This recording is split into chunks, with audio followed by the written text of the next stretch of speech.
Hello, my name is Carly Stewart, and this presentation is titled Starbucks and Ethics, Problems, Responses, and What Needs to Change. This work was created as part of my coursework for General Business 52501 at West Liberty University. Today, I'll walk you through key ethical challenges Starbucks has faced and how the company has responded, and more importantly, what still needs to be addressed. I chose Starbucks not only because it's a well-known global brand, but because its public image of social responsibility contrasts sharply with some of the ethical issues it has encountered. This tension makes it a fascinating case study in modern corporate ethics. Here's an overview of what I'll be discussing. First, I'll provide a quick background on Starbucks as a company. Then I'll cover three major ethical issues it has faced: racial profiling, tax practices, and supply chain sourcing. Next, I'll examine the company's code of ethics and evaluate how it functions in real life. Then I'll explore steps Starbucks could or should take moving forward. Finally, I'll conclude with reflections on the company's progress and future. As I go through each topic, I encourage you to think critically. Are these issues unique to Starbucks, or do they reflect broader problems in global business? Starbucks was founded in 1971 in Seattle, Washington. Originally a shop selling coffee beans and equipment, it was transformed in 1987 into the cafe model we know today under Howard Schultz. Now, Starbucks operates over 35,000 stores in more than 80 countries. It has grown into a culture symbol, a third place between home and work for millions. The company is known for innovation, ethical sourcing, and environmental initiatives. Its public messaging focuses heavily on values like community, sustainability, and fairness.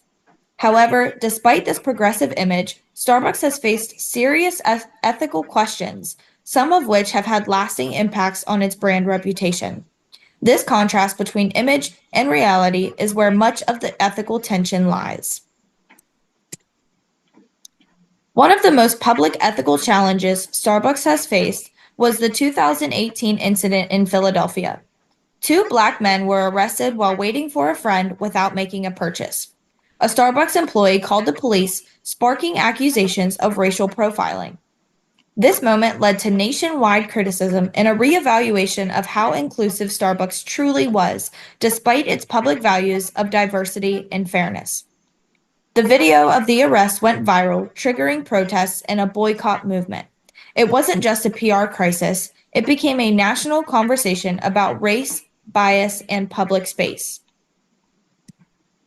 In response, Starbucks closed over 8,000 U.S. stores for one day to conduct racial bias training for 175,000 employees.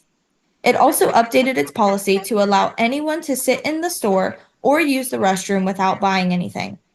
These actions were praised by some, but others felt they were reactive and insufficient. The event prompted protests and calls for deeper systematic change within the company's hiring, training, and leadership practices. Starbucks publicly responded with the following statement: "We apologize to the two individuals and our customers and are disappointed this led to an arrest. We take these matters seriously and clearly have more work to do when it comes to how we handle incidents in our stores. We are reviewing our policies and will continue to engage with the company and the police department to try to ensure these types of situations never happen in any of our stores." Critics asked, why did it take a viral video to spur this action? Would the response have been as strong without the media attention? These questions remain central in assessing corporate accountability. Another controversy involved Starbucks' international tax strategies. In countries like the UK, the company was accused of shifting profits to lower tax jurisdictions, reducing its tax burden. Although this was legal, the public viewed it as unethical. Critics argued that companies benefiting from public infrastructure should pay their fair share. Under pressure, Starbucks voluntarily paid $20 million in UK taxes over 2 years, an effort many saw as more about public relations than genuine responsibility. This issue is important because it highlights the difference between what's legal and what's ethical. For a company that emphasizes corporate responsibility, Aggressive tax strategies can appear hypocritical. It also raises broader questions. Should multinational corporations be held to a higher ethical standard even when they follow the law? Starbucks claims to uphold ethical sourcing through its CAFE practices and partnerships with groups like Conservation International. However, investigations revealed that some farms in its supply chain were involved in labor violations, including child labor and unsafe conditions. These findings cast doubt on Starbucks' ethical image and showed that its oversight mechanisms needed improvement, particularly in verifying and enforcing standards across global suppliers. One challenge here is the complexity of global supply chains. Starbucks relies on thousands of farms, many in developing countries where enforcement is difficult. Still, ethical sourcing is one of its core brand promises, and failing to uphold it damages consumer trust. Starbucks has a comprehensive global code of ethics. It promotes fairness, environmental stewardship, respect for human rights, and compliance with labor laws. The code includes whistleblower protections and encourages employees to report wrongdoing. However, real-world incidents like the Philadelphia arrest reveal a gap between corporate policy and on-the-ground practice. The effectiveness of any code depends on its consistent application and company culture. Simply having a code isn't enough. It has to be embedded in day-to-day decision-making, especially at the store level. Policies are only as good as the people enforcing them. So, what could Starbucks do better? First, bias training should be ongoing, not a one-time reaction. Diverse leadership and community engagement would also help build a culture of inclusion.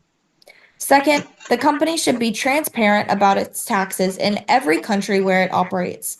This shows integrity and respect for the communities it serves. Third, Starbucks must require third-party audits of its suppliers, sharing results publicly to ensure ethical sourcing. Finally, frontline employees need better training in conflict resolution and clear, fair guidelines. In addition, Starbucks should involve local communities in shaping store policies to ensure they reflect local realities. Ethical behavior must be proactive, not reactive. These changes would show a commitment to lasting ethical improvement, not just damage control. In conclusion, Starbucks is a respected global brand, but like many corporations, it has faced significant ethical challenges. Racial bias, tax avoidance, and supply chain problems have all undermined its image. The company has made efforts to respond, but the road to real trust and integrity requires consistent, transparent, and proactive action. If Starbucks leads with genuine ethical practices, it has the power to set a new standard for corporate responsibility around the world. Ultimately, the real question is, can a company truly live up to its values when those values conflict with profit and scale?